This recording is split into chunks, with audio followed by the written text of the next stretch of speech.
Hey guys!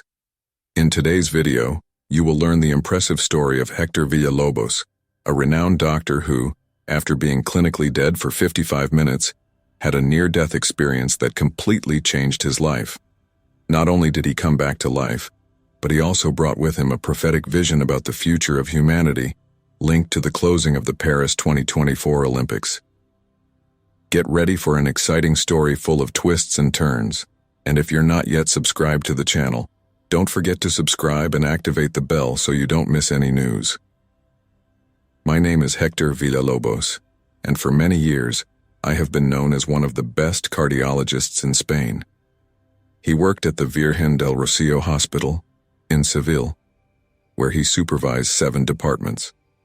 I was the type of doctor who lived for work, always racing against the clock, always with one more life to save. My life was a constant marathon between hospital corridors, operating rooms, and endless meetings. I prided myself on being the first to arrive and the last to leave. My team, the best professionals that medicine could offer. At least that's what I thought. I was immersed in numbers, statistics, procedures. My vocabulary was full of technical terms, and I boasted that I could diagnose any heart condition in a matter of minutes. I was efficient, precise, relentless in my pursuit of medical excellence. But life has a funny way of surprising us, doesn't it? Who would have thought that I, the great Dr. Villalobos, accustomed to dancing on the fine line between other people's life and death, would be about to cross that line myself? If you had asked me a few years ago if I believed in life after death, out-of-body experiences, or anything like that, I probably would have laughed and suggested a neurological exam. My life was governed by science, by logic, by the tangible. What I couldn't see, touch, or measure simply didn't exist in my world. But here I am, about to tell a story that challenges everything I've ever believed. A story about how I died, came back, and in the process discovered that there is much more to this world than our eyes can see or our science can explain. This isn't just a story about a near-death experience. It's about how this experience ripped me off the path I considered safe and rational and threw me into an abyss of uncertainty where I had to face my biggest fears and finally find a new reason to live. So let me take you with me on this journey. A journey that began on an ordinary day in Seville, but that took me far beyond the limits of what I believed was possible. A journey that changed not only my life, but my understanding of existence itself. That day started like any other. I had arrived at the hospital at 6:30 a.m. as usual. 2 cups of strong coffee to start, a quick tour of the departments, a check on the new equipment in the cardiac catheterization laboratory we were about to open. Everything normal, everything under control, or at least that's what I thought. I was at the height of my career, involved in this ambitious project that would put our hospital at the forefront of cardiovascular treatments in Europe. The pressure was immense, but I thrived on it. Or maybe, thinking about it now, she was eating me up inside. That morning, I had a meeting scheduled with Javier, my assistant, at 7:00. We entered my office and began discussing the final details of the project. I remember looking at the clock, 7:05. It was at that moment that something strange happened. I had a sudden flashback to a dream I had the night before.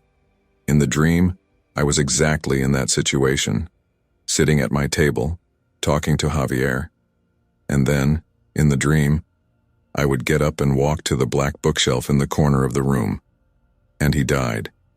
I shook my head, trying to shake off that absurd thought. I didn't have time for superstitions. There was work to be done. But something inside me was restless. A feeling of déjà vu that I couldn't explain. I continued the meeting, trying to focus on the numbers and graphs in front of me, but my eyes kept straying to that black bookshelf. It was as if she was calling me. At 7:15, I couldn't take it anymore. I interrupted Javier in the middle of a sentence and stood up. "Just a moment," I told him, walking towards the bookshelf. I don't know what I expected to find there. Maybe I was just trying to prove to myself that the dream meant nothing. That's when it happened. I took 2 steps and felt a sharp pain in my chest as if someone had plunged a knife into my heart. My vision became blurred, my legs weakened. I heard Javier scream my name, but it sounded distant, like he was coming from another world. I fell. But before I hit the ground, before everything went dark, I had one last conscious thought. So this is how it ends. And then, the world disappeared. What happened next is something I still struggle to put into words. How to describe the indescribable? How can we explain an experience that challenges everything we have learned about reality? In an instant, I was falling to the floor of my office. The next, he was somewhere else. Or maybe place isn't the right word. It was more like a state of being. The first thing I noticed was the absence of pain. The agony I felt in my chest seconds before had simply disappeared. In its place was a feeling of lightness, as if all the weight of the world had been lifted from my shoulders. Then I realized I was floating. Yes, floating, about 5 feet off my office floor. I could see my own body below, lying on the floor. Javier was kneeling next to me, screaming for help. People started running into the office, starting resuscitation maneuvers. It was a surreal scene. I was watching my own death from above, as if I were a spectator in a movie. But the strangest thing was that I didn't feel afraid. Not panic, not even worry. Just a deep, inexplicable peace. As I watched, I noticed something peculiar about my body down there. Half of it was shrouded in a deep, almost palpable darkness. The other half, however, radiated an intense, almost blinding light. It was as if two forces were fighting for my physical being. It was at that moment that I felt a presence. I can't say I saw anyone, but I felt enveloped by something. Someone. It was like being hugged by pure love and understanding. A voice, that wasn't a voice, but more like a thought that wasn't mine, said, "You're okay, don't worry." And I believed. In that instant, all the worries I carried, the stress of work, the responsibilities, the fears, simply dissolved. For the first time maybe for the first time in my life, I felt completely at peace. I wanted to stay there forever, in that state of absolute serenity. But something was happening. The scene below me began to grow distant, as if I was being pulled away. Then suddenly I was on the move. Fast, incredibly fast. It was as if I was traveling through a tunnel of light, colors, and sensations that I cannot adequately describe. And all this time I heard my name being called. At first it was a distant whisper, but it got louder, more insistent. "Hector! Hector!" I didn't want to answer. I wanted to continue on that incredible journey. But the voice grew stronger and stronger, pulling me back. With a rush of air in my lungs and an explosion of pain in my chest, I opened my eyes. I was back in my body, back in the world of the living. And for the first time in my life, I felt a deep sadness at being alive. Waking up after a near-death experience is not like waking up from a normal sleep. It's more like being ripped from a wonderful dream and thrown back into a harsh, uncomfortable reality. The first thing I felt was pain. A searing pain in my chest that made me want to scream, but I didn't even have the strength to do that. My eyes opened to blinding light and worried faces staring at me. I was in the ICU, hooked up to a series of machines that beeped and buzzed. I heard excited voices. "He's back. It's a miracle." But all I could think was, why? Why did they bring me back? The peace I had experienced now seemed like a distant dream, replaced by the harsh reality of my bruised body and mental confusion. Little by little, I became aware of what had happened. The doctors explained to me that I had suffered a massive cardiac arrest. For 55 minutes, I was clinically dead. They tried everything: chest compressions, defibrillator, 17 shocks. Nothing worked. It was then that a doctor, who wasn't even supposed to be in the hospital that day, suggested one last desperate attempt, opening my chest right there in the office to try to revive my heart manually. It was an insane idea, but they were out of options. With the help of a thoracic surgeon, they opened my chest and, by manually pressing on my heart, miraculously managed to reverse the cardiac arrest. I should be grateful, shouldn't I? After all, they had done the impossible to bring me back. But all I felt was deep frustration. How do I explain to them that I didn't want to go back? that the place I was infinitely better than anything this world could offer. The days that followed were a blur of tests, doctor visits, and attempts at recovery. Physically, I was recovering well. The doctors were perplexed. Despite the severity of what I had been through, they found no brain damage or significant after effects. But emotionally and spiritually, I was in crisis. How do I get back to my normal life after what I had experienced? How could I focus on medical reports and surgeries when I had glimpsed something far beyond this world? I found myself struggling with questions that had never occurred to me before. What is life? What is death? What is the purpose of all this? Questions that, as a doctor, I had always avoided, focusing only on the tangible and measurable. My family and colleagues noticed the change. They attributed it to the trauma of what I had been through. He needs time, they said. But I knew it wasn't just that. Something fundamental had changed inside me, and there was no going back. I tried to go back to work, get back to my routine, but everything seemed empty, meaningless. The things that once motivated me, professional recognition, career advancement, material achievements, now seemed trivial. It was then that I realized I couldn't just go back to my old life. The experience I had was not something to be ignored or forgotten. It was a call to something greater, an opportunity for profound transformation. And so, with my heart still healing and my mind full of questions, I began my journey of rediscovery, a journey that would lead me to question everything I believed I knew about life, death, and the purpose of existence. In the months following my near-death experience, I found myself fighting an internal battle. On the one hand, there was the rational doctor in me, trained to trust only scientific facts and evidence. On the other, there was this new part of me that had experienced something that was beyond any scientific explanation.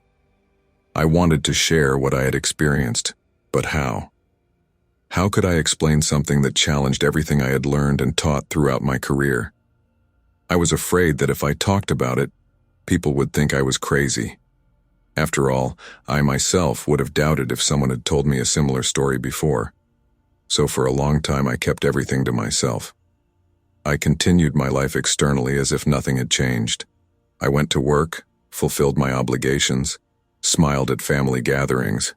But inside, he was in turmoil. At night, alone with my thoughts, I relived every detail of that experience. The feeling of floating above my own body, the intense light, the loving presence that enveloped me, the indescribable peace I felt. It was so real, so vivid. How could it just be a hallucination caused by a lack of oxygen to the brain, as some fellow doctors suggested? I began obsessively researching near-death experiences.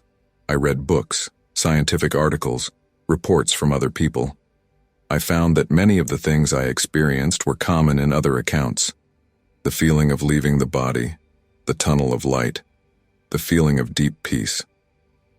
It brought me some comfort, knowing I wasn't alone. But it also increased my frustration at not being able to talk openly about it. My behavior started to change. I, once known for my relentless efficiency, now found myself pausing mid-procedure to contemplate the fragility of life. I started spending more time with my patients, not just discussing their symptoms, but listening to their stories, their fears, their hopes. My wife, Clara, was the first to notice the change. "Hector, you look different," she said to me one day. "It's like you're here, but not completely." I wanted to tell her. I wanted to share the weight I was carrying, but the words kept getting stuck in my throat.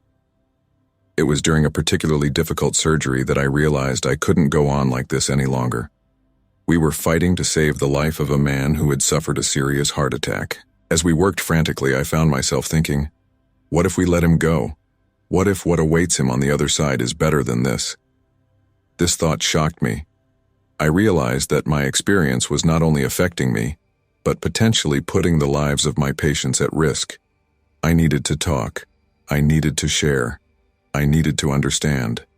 It was then that I decided to tell a colleague, a doctor I respected, who had also had a near-death experience years ago. I remember sitting in his office, my hands shaking as I began to speak. "Miguel," I said, I need to tell you something, and I need you to listen to me without judging." And so, for the first time, I let the words flow. I told you everything. The feeling of leaving my body, the light, the loving presence, the indescribable peace. I talked about how it had changed my perception of life and death, about how I was struggling to reconcile this experience with my medical training. Miguel listened to me in silence, his eyes filling with tears as I spoke. When I finished, he got up, walked over to me and hugged me. "Hector," he said, "you are not alone, and what you experienced is real." That moment was like a huge weight had been lifted off my shoulders. Finally, someone understood. Finally, I could start to process what had happened to me. Miguel encouraged me to talk more openly about my experience. "There are a lot of people who need to hear this," he said. "His story can bring comfort and hope to those who fear death." And so, slowly, I started sharing my story. First with my family, then with some selected patients, and eventually on radio and television programs. Every time I talked about it, I felt like I was honoring the experience I had and the new purpose I was discovering in my life. Of course, not everyone took it well. Some colleagues looked at me with skepticism, others with concern. I heard whispers in the hospital corridors. "Villalobos has lost his mind. It's the stress. He needs a vacation." But for every person who doubted it, there were others who were moved by my story. Terminally ill patients who found comfort, grieving families who gained hope, skeptics who began to question their own beliefs. I realized that by sharing my experience, I was doing more than just easing my own burden. It was opening a door to deeper conversations about life, death, and what might lie beyond. And for the first time since I came back, I felt like maybe, just maybe, there was a greater purpose for me being brought back. As I began to talk more openly about my near-death experience, I realized that a profound transformation was taking place within me. The things that had once seemed so important, professional status, material possessions, recognition, now seemed trivial compared to what I had experienced. My value scale has completely changed. I began to prioritize relationships over achievement, compassion over competition, spiritual growth over material gains. This naturally caused tensions in several areas of my life. At work, my colleagues noticed that I was less competitive, less focused on advancing my career. I started spending more time with patients, listening to their stories, offering comfort beyond medical treatment. Some praised this new approach, saying that I had become a more human doctor. Others, however, saw this as a sign that I was losing my edge. At home, my relationship with Clara went through ups and downs. On the one hand, she was relieved to see that I was more present, spending more time with her and our children. On the other, she struggled to understand this new version of me, so different from the man she had married. I began to question many of the choices I had made in life. The big house we had bought, the expensive cars, the luxurious vacations, all of it now seemed empty, meaningless. I proposed to Clara that we simplify our lives, that we donate part of our possessions, that we move to a smaller house. She initially resisted, worried about her family's financial security. My search for understanding led me to explore different spiritual paths. I started meditating, reading about Eastern philosophies, attending discussion groups about spirituality. This created even more tension with Clara, who was a devout Catholic, and viewed my new spiritual quest with suspicion. Through it all, I struggled with a deep sense of unfulfilled purpose. I felt like I had been brought back for a reason, but I couldn't clearly understand what it was. This feeling of restlessness consumed me, making me question every aspect of my life. It was during this period that I began to have vivid dreams and visions that seemed precognitive. In one of these dreams, I found myself speaking to a large crowd about love, compassion, and the nature of reality. In another, I saw myself helping people in situations of extreme poverty and suffering. These dreams and visions increased my conviction that I needed to make a radical change in my life. I could no longer continue living as before, pretending that nothing had changed. It was then that I made a decision that shocked everyone around me. I decided to leave my position at the hospital and divorce Clara. It was the hardest decision I've ever made, and it caused pain to many people I loved. But I felt it was necessary to be true to the transformation that was occurring within me. In the months that followed, I lost almost everything I had built throughout my life. My professional reputation was damaged, I lost my home, and a large part of my possessions. I ended up moving back in with my parents, feeling like a failure in the eyes of the world. It was the most difficult period of my life. There were times when I wondered if I had made a terrible mistake, if I had thrown everything away because of an experience that was perhaps just a hallucination. I even contemplated suicide, thinking that perhaps I could return to that state of peace I experienced during my near death. But something inside me kept me from giving up. That inner voice, the same one that had told me everything would be okay during my experience, now told me to keep going, that there was a purpose to it all. And so, amidst the ruins of what my life had been, I began to rebuild. No longer based on society's expectations or my old values, but on something deeper, something that had touched me during my near-death experience. I didn't yet know where this path would take me, but for the first time in a long time, I felt like I was being true to myself. And that, I realized, was the first step to finding the true purpose of my second chance in life. After losing almost everything I considered important in my previous life, I found myself facing a new beginning. It was scary, and at the same time, strangely liberating. For the first time in decades, I had no clear plan, no established career path, no social standing to maintain. It was just me, my experience, and a strong feeling that there was something more I should be doing with my life. It was at this time that I began working as a volunteer counselor at a Christian homeless shelter. It wasn't a planned choice. One day, while walking aimlessly through the city, I saw a poster asking for volunteers. Something compelled me to jump in and offer to help. The work at the shelter was completely different from anything I had ever done. I, who was used to dealing with state-of-the-art equipment and complex medical procedures, now found myself serving soups, distributing blankets, and, most importantly, listening to heartbreaking life stories. At first, I felt completely out of my element. What could I, a former elite cardiologist, offer these people who had lost everything? But slowly, I realized that my own experience of loss and transformation allowed me to connect with them in a unique way. I began sharing my story with some of the shelter residents. I talked about how I had died and come back, about how it had changed my perspective on life. To my surprise, many of them identified deeply with this death and rebirth experience. One man, in particular, made an impression on me. Juan was a former executive who had lost everything due to alcoholism. When I told him about my experience, his eyes filled with tears. "Doctor," he told me, "I too died and came back. Not in the same way as you, but when I hit rock bottom and decided to change my life, it was like being born again." These conversations made me realize that the near-death experience wasn't something that only happened when the heart stopped beating.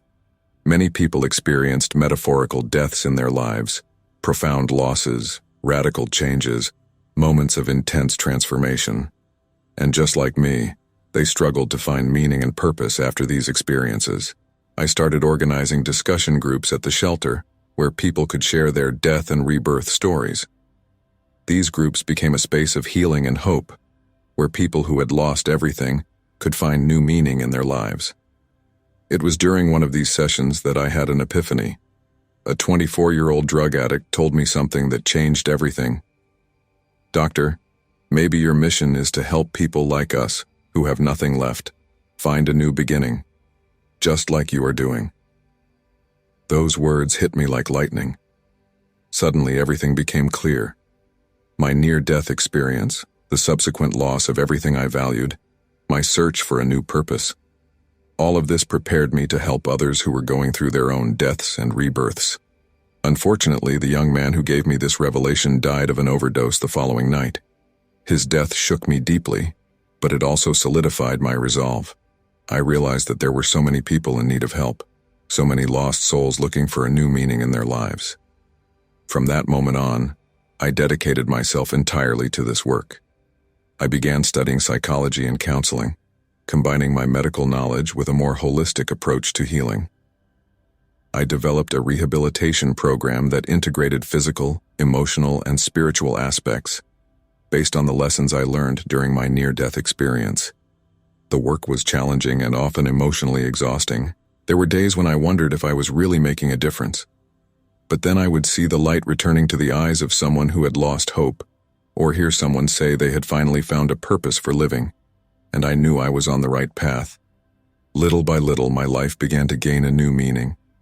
It wasn't the life I had imagined for myself. It certainly wasn't the life I had worked towards for so many years as a doctor. But it was a life full of purpose, of genuine connections, of constant growth. And so from the ashes of my old existence, new life emerged. A life dedicated to helping others find light in the darkness, hope in despair, and a new beginning after their own deaths. It was a job that fulfilled me in a way that my previous career never had. I had found my new purpose.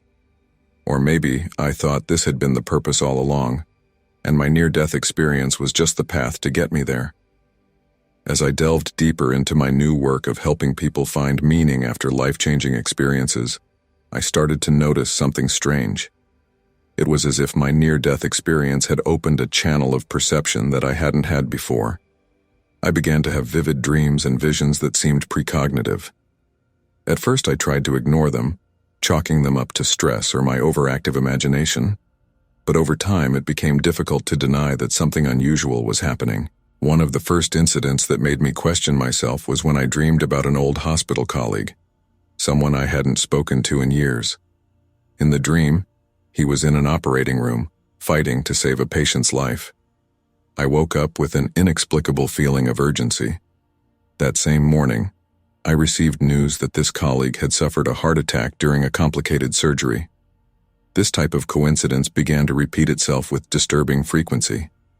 I had flashes of intuition about my patients at the shelter, often knowing things about their lives that they hadn't yet told me. On several occasions, I felt a strong compulsion to go to certain places, only to discover that someone there desperately needed help. At first, I was scared by these new skills. I, who had always been a man of science, now found myself dealing with something that could not be explained by conventional scientific methods. But as I accepted this new dimension of my experience, I realized I could use it to help those around me even more. I began to trust these intuitions and insights more, incorporating them into my counseling work. Often, a word or image that came to mind during a session would prove to be exactly what the person needed to hear at that moment. One day during a group session, I had a particularly powerful vision. I saw the world going through a great transformation. Entire cities were in turmoil, power structures were crumbling, and a new wave of spirituality and the search for meaning took hold of humanity.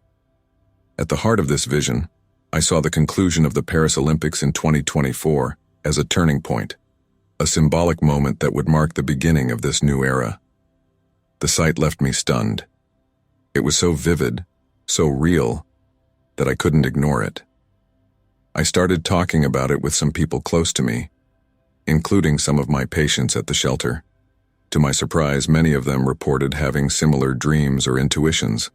One of the homeless people, a man everyone called Prophet because of his frequent declarations about the future, looked at me with wide eyes when I shared my vision. "Doctor," he said, "I've been talking about this for years, but no one believed me. You saw it. The Great Awakening is coming." Those words gave me goosebumps.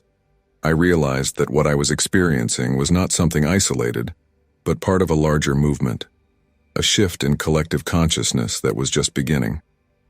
I started researching more about prophecies, visions, and mystical experiences throughout history. I discovered fascinating patterns, reports from seers and mystics from different cultures who spoke about a great global transformation that would occur at the beginning of the 21st century. At the same time, I began to notice subtle changes in the world around me. More people seemed to be questioning the status quo, seeking deeper meaning in their lives. Science was beginning to open up to ideas that would previously have been considered pseudo-scientific. Spirituality and the search for transcendent experiences were becoming increasingly popular, especially among young people. All of this led me to a surprising conclusion. My near-death experience wasn't just about me. It was a glimpse of something much bigger, a fundamental shift in human consciousness that was about to occur. I realized that my role was not only to help individuals find meaning in their lives, but also to prepare people for this great transformation that was coming. I began to incorporate this vision into my work, speaking not only about personal healing and transformation, but also about the need to prepare for imminent global change. Not everyone welcomed these ideas, of course. Many saw me as a lunatic, a respectable doctor who had lost his mind after a traumatic experience. But for every person who doubted it, there were others who deeply resonated with this message. And so, I saw myself not just as a counselor or therapist, but as a messenger, someone who had been chosen to help pave the way for a new era. It was a role I never would have imagined for myself, but one I now embraced with my whole being. As the days passed and we approached 2024, I felt a growing sense of urgency. The world was changing quickly, and I knew we needed to be ready for what was coming. As 2024 and the Paris Olympics approach, I feel a growing urgency in my work. It's no longer just about helping individuals overcome their trauma and find new purpose. Now, it's about preparing as many people as possible for the great transformation that is coming. In recent months, I have intensified my activities. In addition to working at the shelter, I started giving talks at community centers, churches, and even some universities that were willing to listen to me. My message is always the same. A big change is coming, and we need to be prepared not just physically and mentally, but spiritually. Many people ask me what exactly will happen. The truth is, I don't know all the details. My visions are more impressions and sensations than concrete events. What I do know is that it will be a profound change in the way we see the world and relate to each other. I talk about the need to cultivate compassion, empathy, and a deeper connection with the world around us. I teach meditation and mindfulness techniques, tools that I believe are essential for navigating the turbulent times that lie ahead. I also encourage people to question their priorities. I ask, if you knew that the world as we know it was about to change drastically, what would really matter to you? What would you do differently? Not everyone welcomes this message, of course. There are those who see me as a madman, a charlatan trying to capitalize on apocalyptic fears. Others accuse me of spreading unnecessary panic. But for every person who doubts, there are others who feel a deep resonance with what I'm saying. A young woman approached me after a talk recently. With tears in her eyes, she said to me, "Doctor, I've been having dreams about a big change for years, but I've never dared to talk about it with anyone. Listening to you today made me feel like I'm not alone, that I'm not crazy." Moments like these remind me why I keep doing this despite the doubts and skepticism I face. I know I'm touching something real, something many people feel intuitively, but are afraid to acknowledge. As we approach the date I saw in my vision, the closing of the Paris Olympics, I feel a mixture of anxiety and excitement. Part of me fears what's to come. After all, big changes are rarely easy or painless. But another part of me longs for it, feels it is necessary and ultimately beneficial to humanity. Recently, I had another powerful vision. I saw people from all parts of the world coming together, not because of nationality or ideology, but because of a shared sense of purpose and connection. I saw boundaries dissolving, not just geographic, but the boundaries we separated in our minds and hearts. This vision filled me with hope. Yes, the path may be difficult, but the destination promises to be beautiful. It is this hope that I try to convey in my work now. As I get ready for bed tonight, I look out the window at the stars. I remember the feeling of peace and connection I experienced during my near death. Soon, I think, we will all be able to feel something similar, right here, in this life. Tomorrow will be another day of hard work, of spreading the message, of preparing people for what is to come. But for now, I allow myself to feel gratitude. Grateful to have been chosen for this role, to have received this glimpse of what is to come. And so, I fall asleep with a smile on my face, knowing that each day brings us closer to the great transformation. The world as we know it may be coming to an end, but a new world, a better world, is about to be born. Here we are, just days away from the conclusion of the 2024 Paris Olympics. The tension in the air is palpable, not just for me, but for many around me. It's like the whole world is holding its breath, waiting for something it can't name. Over the past few months, things have intensified in ways I could not have predicted. My work gained attention that I never sought. People come to me from all corners of the world, some seeking guidance, others wanting to confirm their own intuitions about what is to come. The visions and dreams I have been having are becoming more frequent and vivid. I see crowds gathering in squares, not in protest, but in communion. I see world leaders making surprising announcements, giving up power in favor of new forms of governance. I see scientific advances that challenge our current understanding of reality. But what impresses me most are the changes I see in the people around me. There is an openness, a receptivity to new ideas that didn't exist before. People who once scoffed at spirituality now seek transcendent experiences. Skeptical scientists are opening up to possibilities they would previously have dismissed as absurd. In the shelter where I work, I feel a different energy. Residents, people who have experienced so much suffering, now speak with hope about the future. Many report having dreams and visions similar to mine. It is as if a collective consciousness is awakening. Yesterday, during a group session, one of the homeless people, an elderly woman who rarely spoke, suddenly stood up and said, "It's coming. The veil is lifting. We're all going to see." The silence that followed was deafening.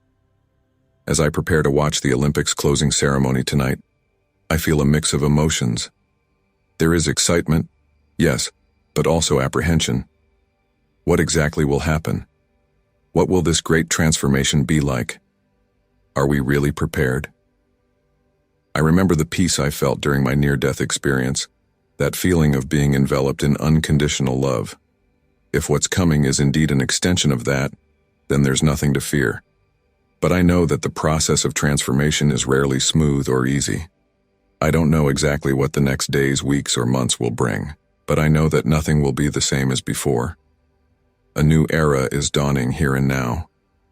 I take another deep breath and smile. We are on the threshold of something extraordinary, and for the first time in a long time, I feel like I'm exactly where I'm supposed to be, doing exactly what I'm supposed to be doing. The world as we know it may be ending, but a new world, a world of infinite possibilities, is just beginning, and I can't wait to see what comes next. So, what did you think of this incredible story? Leave your opinion in the comments. Don't forget to subscribe to the channel. Activate the notification bell to be notified with each new video. Let's bring more people the hope that there is life beyond what the eyes can see.